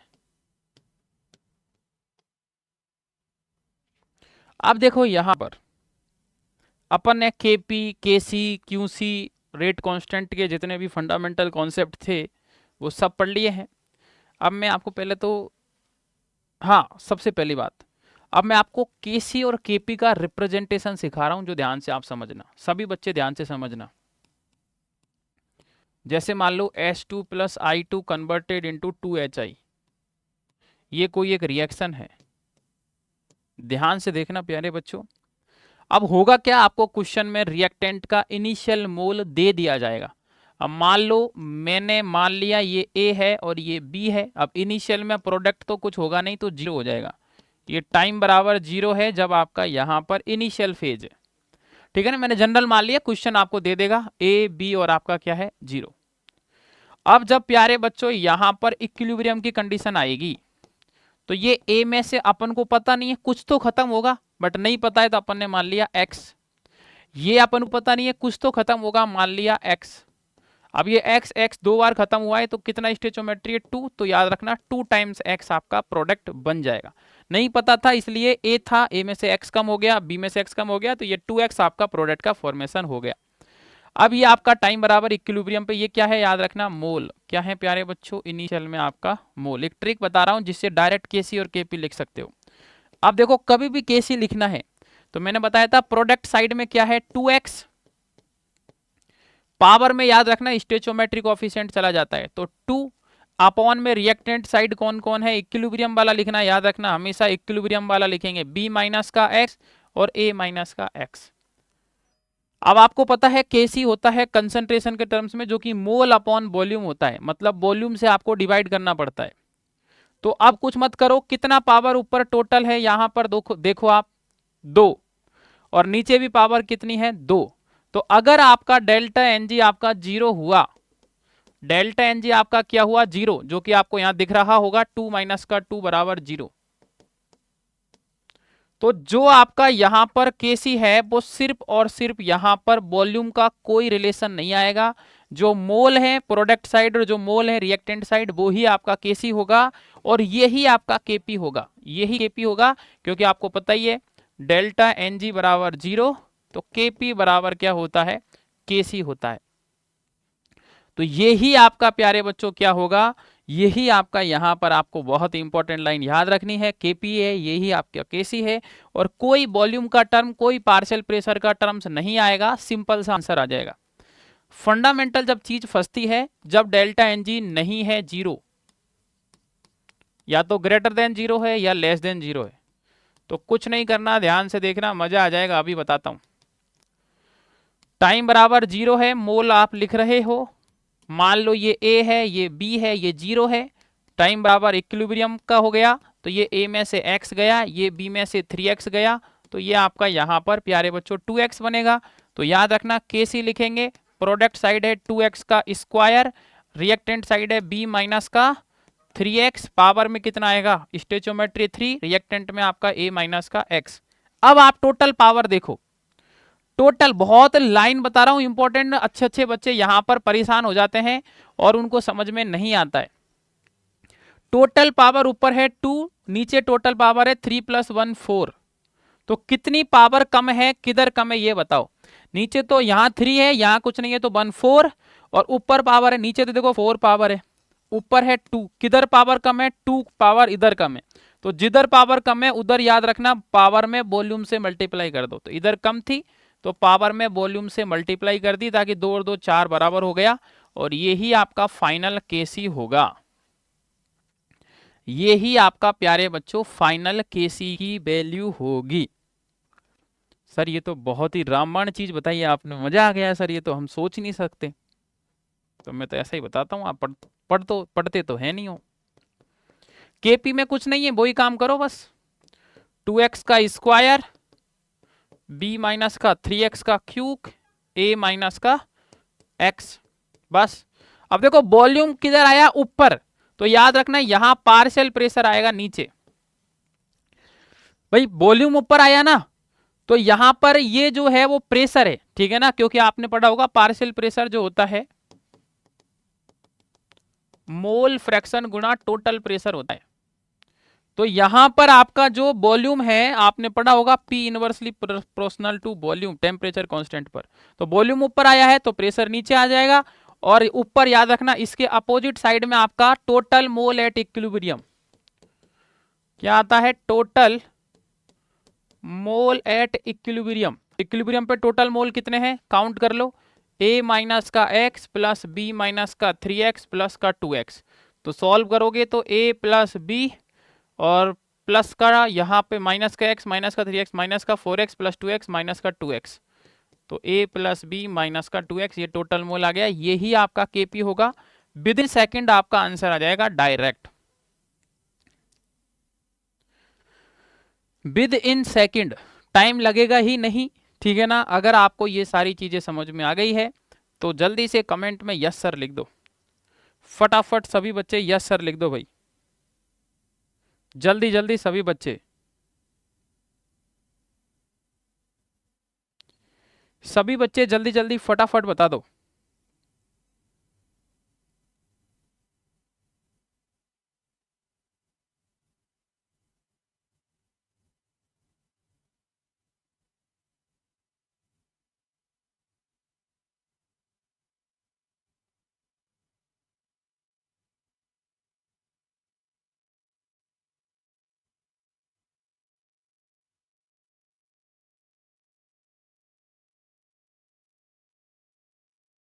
जल्दी जल्दी लिख दो क्योंकि मेरा क्लास का टाइम हो गया है, तो मैं मैसेज डाल देता हूँ।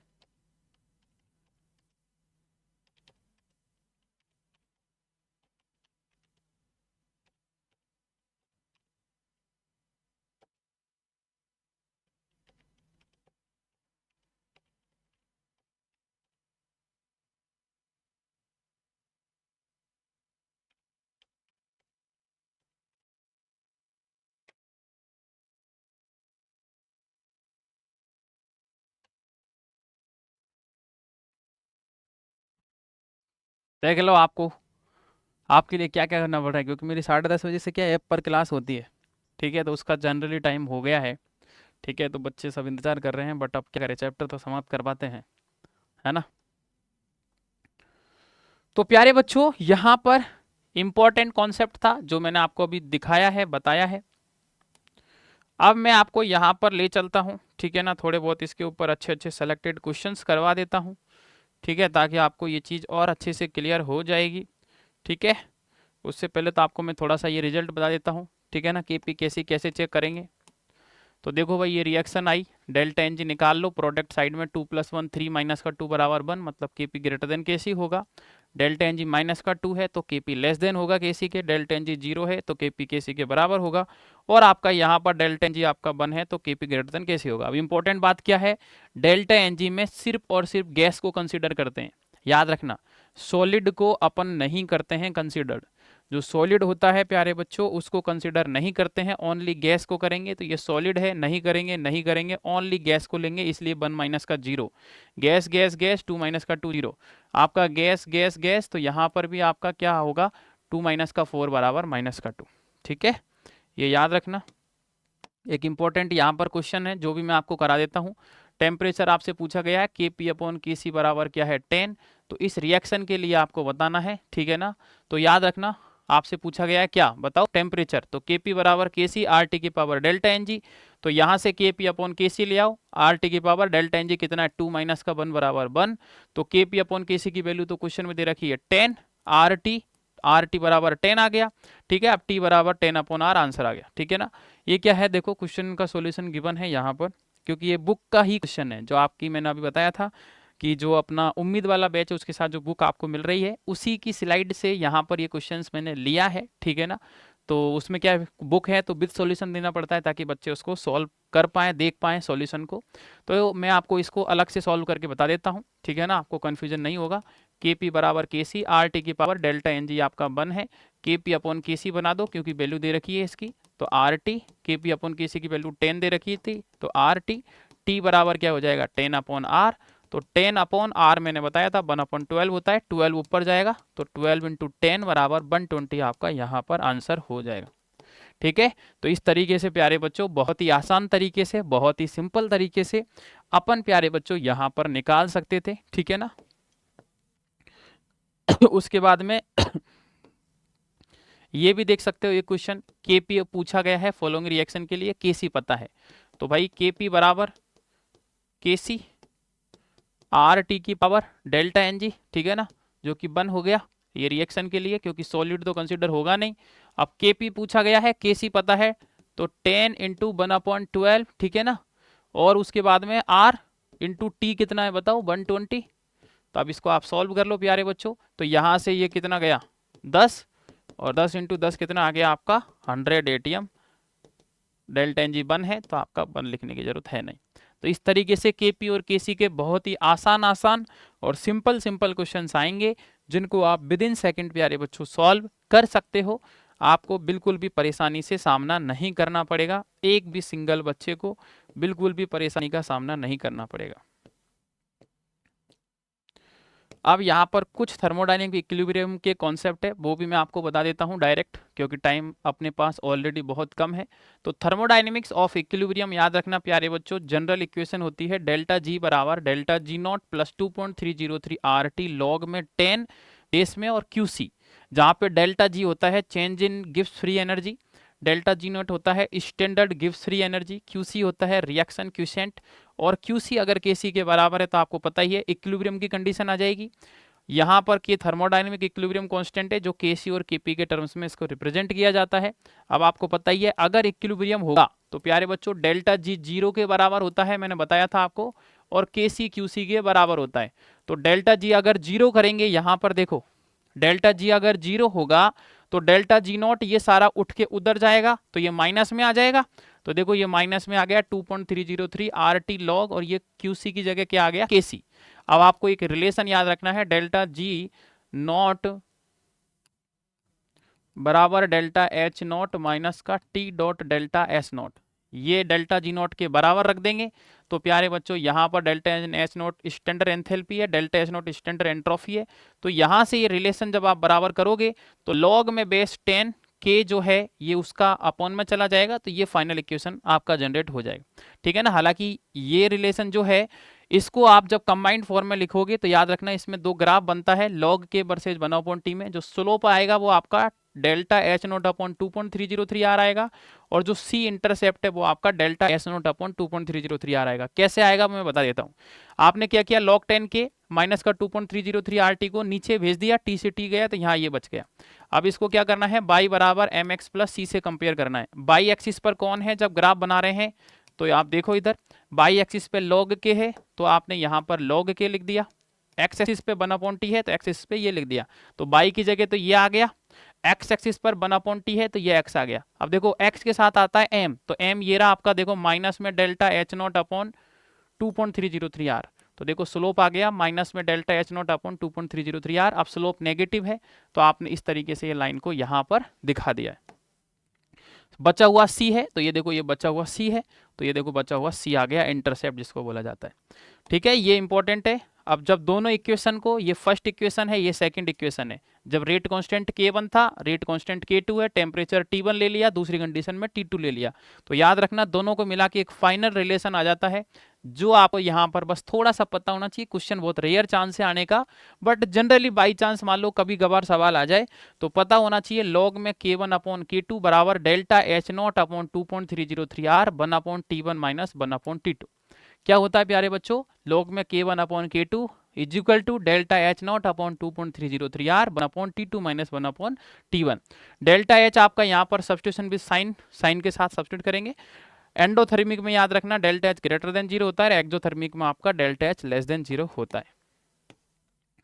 उसके बाद में याद रखना प्यारे बच्चों, अगर स्पॉन्टेनियस प्रोसेस है इसका मतलब होता है जो प्रोसेस अपने आप होता है, तो डेल्टा जी याद रखना स्पॉन्टेनियस प्रोसेस में लेस देन 0 होता है। ये रिलेशन आपको पता ही है, लेस देन 0 करोगे तो टेम्परेचर इससे ज़्यादा आ जाएगा। अगर नॉन स्पॉन्टेनियस प्रोसेस है तो याद रखना डेल्टा जी ग्रेटर देन 0 होगा, इक्विलिब्रियम है तो डेल्टा जी 0 होगा, याद रखना इंपॉर्टेंट है। अगर आपका प्रोसेस स्पॉन्टेनियस है delta G less than 0, non spontaneous है delta G greater than 0। Delta G zero है मतलब इक्विलिब्रियम। तीनों पॉइंट याद रखना, काम आता है, कई बार सवाल आते हैं। इंपॉर्टेंट याद रखना, स्पॉन्टेनियस प्रोसेस का मतलब है ऐसा प्रोसेस जो अपने आप होता है, और जो प्रोसेस अपने आप होता है वो स्पॉन्टेनियस प्रोसेस कहलाता है। और एक ऐसा प्रोसेस जो अपने आप नहीं होता है, एक एक्सटर्नल एजेंट की जरूरत पड़ती है, तो वो आपका कहलाता है प्यारे बच्चों नॉन स्पॉन्टेनियस प्रोसेस। अब आ जाता है यहां पर प्यारे बच्चों, याद रखना ली चैटलियर प्रिंसिपल। ये लास्ट टॉपिक चल रहा है आपका, फिर आपका ये चैप्टर समाप्त हो जाएगा। ली चैटलियर प्रिंसिपल जिसको बोला जाता है, याद रखना अफेक्ट ऑफ कैटलिस्ट यहां पर अपन देखेंगे, ठीक है ना। अफेक्ट ऑफ कैटलिस्ट, तो देखो ध्यान से सुनना, एक बार में समझ में आ जाएगा, इसको आप मत पढ़ो। ली चैटलियर प्रिंसिपल का मतलब क्या है, पहली बात तो ये है, ठीक है ना। ली चैटलियर प्रिंसिपल का मतलब है प्यारे बच्चों, कोई भी रिएक्शन अपन कुछ चेंज करेंगे टेम्परेचर, प्रेशर, वॉल्यूम में, तो रिएक्शन आपका फॉरवर्ड मूव करेगी या फिर बैकवर्ड मूव करेगी। ली चैटलियर प्रिंसिपल का यही मतलब है, रिएक्शन मूव किधर करेगी, फॉरवर्ड या बैकवर्ड, जब अपन कुछ चेंज करते हैं। तो याद रखना कैटलिस्ट जो है, इसकी वजह से रिएक्शन ना तो फॉरवर्ड जाएगी ना बैकवर्ड जाएगी। कैटलिस्ट का काम क्या है, रिएक्शन की रेट को बढ़ाना। तो दो टाइप के कैटलिस्ट होते हैं, एक पॉजिटिव कैटलिस्ट और एक नेगेटिव कैटलिस्ट। अगर पॉजिटिव कैटलिस्ट होगा तो आपका एक्टिवेशन एनर्जी कम होगा और रिएक्शन की रेट बढ़ जाएगी, फास्ट हो जाएगी। और अगर आपका यहां पर नेगेटिव कैटलिस्ट हुआ तो रिएक्शन की रेट कम हो जाएगी, रिएक्शन स्लो हो जाएगी। बस ये आपको याद रखना है, ना तो ये फॉरवर्ड ले जाएगा ना बैकवर्ड ले जाएगा, कोई इफेक्ट नहीं डालता है। पहला पॉइंट तो ये याद रखना। अब ये पूरी टेबल है जो लोग 3-3 दिन तक ली चैटलियर प्रिंसिपल को पढ़ाते हैं, उस चीज को सॉर्ट आउट करने के लिए प्यारे बच्चों मैंने यहां पर एक लाइन में पूरी चीजों को लिख के रख दिया है आपकी टेबल के अंदर, ठीक है ना। पूरा ली चैटलियर इसी में है। कैसे आएगा समझ में वो मैं आपको बता दूंगा, कैसे याद होगा ये भी मैं आपको बता दूंगा। बस आप ध्यान से सुनना, मजा आ जाएगा सभी बच्चों को। चलो आ जाओ, देखो भाई, कंसंट्रेशन में चेंज करेंगे तो जब डेल्टा एन जी जीरो होगा तब क्या होगा, लेस देन जीरो होगा तब क्या होगा, ग्रेटर देन जीरो होगा तब क्या होगा। तो ध्यान से देखना, अगर यहां पर कंसंट्रेशन बढ़ाएंगे तो याद रखना रिएक्शन आपका कुछ भी हो फॉरवर्ड जाएगा, क्योंकि खुद सोचो रिएक्टेंट की कंसंट्रेशन बढ़ेगी तो भाई सिंपल सी बात है आगे की तरफ मूव करेगा। और अगर रिएक्टेंट की कंसंट्रेशन घटेगी तो याद रखना रिएक्शन हमेशा बैकवर्ड जाएगा, चाहे डेल्टा एन जी जीरो है, लेस देन है, ग्रेटर देन जीरो, कोई फर्क नहीं पड़ेगा। तो इसका मतलब क्लियर है कि यार कंसंट्रेशन रिएक्टेंट की बढ़ेगी तो फॉरवर्ड और घटेगी तो बैकवर्ड, खत्म का। बात करते हैं प्रेशर का, तो याद रखना प्रेशर में प्यारे बच्चों यहां पर कोई इफेक्ट नहीं आएगा डेल्टा एन जी जीरो पर, क्योंकि मैंने अभी रिएक्शन लिखना सिखाया था केसी और केपी का। तो प्रेशर, पार्शियल प्रेशर तो यूज ही नहीं होता, केपी केसी के बराबर होता है। अगर डेल्टा एन जी जीरो है तो ऑटोमेटिक कैंसिल आउट हो जाता है, तो कोई इफेक्ट नहीं आएगा डेल्टा एन जी जीरो में। Delta N G less than zero में अफेक्ट आएगा, इंक्रीज अगर प्रेशर में कर रहे हैं तो फॉरवर्ड जाएगा, ग्रेटर देन जीरो है तो बैकवर्ड जाएगा। डिक्रीज कर रहे हैं प्रेशर में, delta N G less than zero backward, greater than zero में फॉरवर्ड। वॉल्यूम में अगर बढ़ा रहे हो, डेल्टा एन जी जीरो में, लेस देन में बैकवर्ड, ग्रेटर देन जीरो में फॉरवर्ड। डिक्रीज कर रहे हो, लेस देन जीरो में फॉरवर्ड, ग्रेटर देन जीरो में बैकवर्ड। टेम्परेचर अगर बढ़ा रहे हो एंडोथर्मिक में, तो याद रखना आपका रिएक्शन कोई भी केस हो फॉरवर्ड जाएगा। एंडोथर्मिक मतलब टूटना, टूटेंगे मतलब टेम्परेचर बढ़ेगा, मतलब रिएक्शन आगे जाएगी। और अगर इंक्रीज कर रहे हैं एक्जोथर्मिक में तो आपका यहां पर बैकवर्ड जाएगा। एडिशन ऑफ इनर्ट गैस बहुत इंपॉर्टेंट है यहां पर। एट कांस्टेंट प्रेशर है तो याद रखना delta N G less equal to zero में कोई अफेक्ट नहीं, लेस देन जीरो में बैकवर्ड, ग्रेटर देन जीरो में फॉरवर्ड। एट कांस्टेंट वॉल्यूम है तो यहां पर कोई फर्क नहीं पड़ेगा। आप इसको एक बार रीड करो, जब तक मैं 1 मिनट में चाय पी लेता हूं और इसकी फिर एक रामबाण ट्रिक बताता हूं जिससे आप विद इन सेकेंड ये चीज को याद कर लोगे। विद इन सेकेंड आप यहां पर इसको याद कर लोगे। एक बार आप इस टेबल को देख लो, फिर मैं आपको यहां पर समझाता हूं।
आ जाओ भाई, चाय पी ली मैंने अब, क्योंकि यार सुबह से चाय नहीं पी थी। अब मैं आपको समझाता हूँ इसका, देखो पूरा डिटेल में ध्यान से सुनो। देखो कंसंट्रेशन में तो कुछ नहीं, बढ़ रहा है फॉरवर्ड, घट रहा है तो आपका बैकवर्ड, बस काम खत्म, चाहे कुछ भी हो रहा हो। अब देखो प्रेशर में ध्यान से सुनना आप कहानी। प्रेशर और वॉल्यूम में अल्फाबेटिकल पहले प्रेशर आता है, वॉल्यूम बाद में आता है प्यारे बच्चों, ठीक है ना, ये आपको पता है। पहले क्या आता है, लाइट चली गई है, चलो ये पीछे तो चल रहा है। प्रेशर में पहले पी आता है और वॉल्यूम में बाद में बी आता है। तो देखो आप खुद सोचो, पहले रिएक्शन फॉरवर्ड जाएगी या बैकवर्ड, तो सिंपल सी बात है फॉरवर्ड जाएगी भाई। तो देखो फॉरवर्ड जा रही है, फिर बाद में किधर जाएगी, बैकवर्ड, क्योंकि आपको पता ही है पहले नेगेटिव आता है बाद में पॉजिटिव आता है। तो देखो पहले नेगेटिव बाद में पॉजिटिव, पहले फॉरवर्ड बाद में बैकवर्ड। जब प्रेशर बढ़ रहा है तो और घट रहा है तो उल्टा कर देना है, बस काम खत्म। अगर प्रेशर के बाद में वॉल्यूम आता है तो आपको पता है pressure inversely proportional to volume, तो उल्टा कर दो भाई साहब। ये याद करने की ट्रिक बता रहा हूं जनरली, ताकि आप याद कर पाओ। तो यहां क्या होगा, आपका पहले बैकवर्ड जाएगा बाद में फॉरवर्ड चला जाएगा। टेम्परेचर अगर एंडोथर्मिक है मतलब टूटना, मतलब टेम्परेचर बढ़ाएंगे बढ़ाएंगे तो रिएक्शन फॉरवर्ड चला जाएगा। और एक्सोथर्मिक में ये काम करेंगे तो भाई एक्सोथर्मिक में तो जरूरत ही नहीं है टूटने की, तो उल्टा हो जाएगा, backward backward backward. Addition of inert gas याद रखना, कांस्टेंट वॉल्यूम है तो कोई फर्क नहीं पड़ेगा। अगर कांस्टेंट प्रेशर है तो पहले बैकवर्ड फिर बाद में फॉरवर्ड, और इज इक्वल टू 0 है तो कोई इफेक्ट नहीं पड़ेगा। ये रामबाण तरीका है जिससे प्यारे बच्चों ली चैटलियर प्रिंसिपल को आप याद रख सकते हो और एक एक सवाल को आने वाले एग्जाम में आप सॉल्व कर सकते हो। तो फाइनली चैप्टर आपका समाप्त हो गया है एक शानदार शायरी के साथ में, ठीक है ना, बहुत ही प्यारी शायरी जो हर एक बुक के लास्ट में मैंने यहाँ पे लिखा है आप सभी बच्चों के लिए, ध्यान से देख लेना। बी लाइक इक्विलिब्रियम, जहां कोई भी परेशानी तुम्हें हिला ना सके। बी लाइक इक्विलिब्रियम की तरह बनो, जहां पर कोई भी परेशानी तुम्हें हिला ना सके। जब तुम अनस्टेबल लगो तो ली चैटलियर बनो, खुद को बदलो हालात नहीं। जैसे आपने देखा ली चैटलियर, उसने खुद को बदला। ऐसा नहीं कि टेम्परेचर बढ़ रहा है तो बोल रहा है कि तू हट जा यहां से, बढ़ मत। वॉल्यूम बढ़ रहा है तो भाई तू बढ़ मत। उसने खुद को बदला, हालात को नहीं बदला। टेम्परेचर प्रेशर सब परेशान कर रहे हैं बेचारे को, बट उसने खुद को बदला है, हालात को नहीं बदला। तो आपको खुद को बदलना है, खुद की हालात को नहीं बदलना है, याद रखना, ली चैटलियर बनना है। बैलेंस रखो हर सोच और काम में। ध्यान से देख लो भाई साहब, बैलेंस रखो हर सोच और काम में, तभी रिजल्ट बनेगा तुम्हारे नाम में। तो हरियाणा वाले बच्चों, आपकी जो सोच है ना उसमें बैलेंस रखो, और आपका जो काम जो आप क्लास देख रहे हो वो सारी चीजों में अच्छी सोच रखो, बैलेंस रखो, तभी रिजल्ट बनेगा तुम्हारे नाम में। तभी आपको एक बेहतरीन रिजल्ट के साथ, जिस आशा के साथ आप जय एकेडमी परिवार से जुड़े हो, लगातार आप क्लास देख रहे हो, सारी चीजें आप कर रहे हो, तो ये चीज का परिणाम डेफिनेटली आपको प्यारे बच्चों आने वाले समय में मिलेगा, और एक उस रैंक के साथ आप सिलेक्शन लोगे जो आप सोच भी नहीं सकते। ठीक है, तो बहुत ही प्यारी शायरी थी, जिससे मैं आशा करता हूं आपको कुछ ना कुछ सीखने को मिला होगा। अभी तक मैंने बोला नहीं था कि लाइक शेयर सब्सक्राइब करो, लेकिन अब बोलूंगा। फाइनली प्यारे बच्चों, कंप्लीट जो चैप्टर है आपका रेडॉक्स रिएक्शन और आपका केमिकल इक्विलिब्रियम का हो गया है द एंड।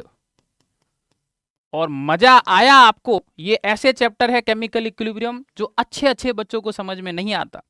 तो अगर ईमानदारी से आपको अंदर तक एकदम पूरा फील हो गया है ये दोनों चैप्टर, तो लाइक कर दो अब जल्दी से, फटाक से शेयर कर दो अपने वो दोस्तों के साथ जो हरियाणा के एग्जाम की तैयारी कर रहे हैं, और उनके साथ भी कर दो जो अभी तक भटक रहे हैं उम्मीद बैच के लिए, कहाँ मिलेगी उम्मीद, कहाँ मिलेगी सिलेक्शन की उम्मीद, उनको भी फटाफट शेयर कर दो। इतना तो काम आपको करना ही पड़ेगा। और हाँ, अगर नए हो तो सब्सक्राइब जरूर कर लेना, क्योंकि कब कौन सी क्लास हो जाएगी आपको पता नहीं चलेगा जब तक आप सब्सक्राइब नहीं करोगे। तो जरूर फटाफट कर दो, ताकि जैसे ही आपका नया क्लास आएगा तुरंत पता चल जाएगा नोटिफिकेशन में, और आप तुरंत ज्वाइन करके उस क्लास को देख पाओगे। सबसे बड़ी बात, इस क्लास में जो भी नए बच्चे आए हैं उनको मैं क्लियर बता देता हूं, ध्यान से सुन लेना। ये 6ठा एपिसोड था। ये जो एपिसोड है प्यारे बच्चों, ये आपका यहां पर 6ठा एपिसोड था। ध्यान से देख लो, ये 6 एपिसोड, इससे पहले 5 एपिसोड हो चुके हैं, तो आप उनको देखना नहीं भूलें। हरियाणा नाम से प्लेलिस्ट आपको मिल जाएगी, या आप वीडियो में जाओगे तो वीडियो वाले सेक्शन में आपको सारे वीडियो मिल जाएंगे। तो वो प्लेलिस्ट आपको जरूर देखनी है। 5 एपिसोड में पहले करा चुका हूं जिसमें 10 चैप्टर हो गए, तो उनके जितने भी आपके यहाँ पर ठीक है ना, उनके जितने भी वीडियो उनको जरूर देखो, ठीक है ना। बहुत ही प्यारा जो चैप्टर था ये खत्म हुआ है, 5 एपिसोड हो चुके हैं, 6ठा हो गया है। पूरी केमिस्ट्री कंप्लीट करवाऊंगा, जो मैंने आपसे प्रॉमिस किया है वो प्रॉमिस को मैं डेफिनेटली हर हालत में निभाऊंगा, पूरी केमिस्ट्री कराऊंगा, लेकिन सपोर्ट मिलना चाहिए इस वीडियो में। हाँ, कमेंट में जरूर बता दो अब नेक्स्ट चैप्टर कौन सा चाहते हो, क्योंकि जो आप चैप्टर बताते हो वही चैप्टर में लेके आता हूं। तो कमेंट में फटाफट चैप्टर का नाम लिख दो, और दूसरी चीज कमेंट में जरूर लिख के जाना क्लास कैसी लगी, कैसा फील हुआ, समझ में आया कि नहीं आया, ये चीज जरूर क्लास में प्यारे बच्चों आप कमेंट सेक्शन में जरूर बता के जाना। तो फाइनली सभी बच्चों को थैंक यू सो मच, मेरे सभी प्यारे प्यारे लाडले एंड लाडलियों, सभी को थैंक यू सो मच। ऐसे ही सपोर्ट, ऐसे प्यार जे एकेडमी परिवार के लिए बनाए रखो। मैं आशा करता हूं आज का सेशन आपको बहुत खूबसूरत लगा होगा, बहुत प्यारा लगा होगा। लास्ट में यही बोलूंगा प्यारे बच्चों, हिम्मत नहीं हारनी है, लास्ट तक लड़ाई लड़नी है। जिन बच्चों को अभी भी ये लग रहा है कि सिलेक्शन होगा नहीं होगा, डर लग रहा है, उनको डर नहीं लगना चाहिए। मैं गारंटी के साथ कह रहा हूं आने वाले समय में बहुत बेहतरीन रैंक के साथ में आप सिलेक्शन लोगे, जैसे हर साल हर एग्जाम में जे एकेडमी का बच्चा लेता हुआ आ रहा है। तो 2 लाइन, तुमको क्या लगा हरियाणा का एग्जाम आ गया तो डर के भाग जाएंगे? अरे भाई जे एकेडमी के स्टूडेंट है, एग्जाम क्रैक करके निकल जाएंगे। तो बिल्कुल एग्जाम क्रैक करके आप निकलोगे। तो जल्दी से सभी बच्चे यहाँ पर जो भी अब नेक्स्ट सेशन आएगा उसको अच्छे से देखना, और पीडीएफ मैंने आपको बता दिया, भूल मत जाना। टेलीग्राम ग्रुप तुरंत ज्वाइन करो, पीडीएफ मिल जाएगा, पीडीएफ से रीड कर लेना, क्योंकि बार बार वीडियो देखोगे तो रिवीजन कैसे करोगे, ठीक है ना। तो इसलिए पीडीएफ जरूरी है, टेलीग्राम ग्रुप ज्वाइन कर लो।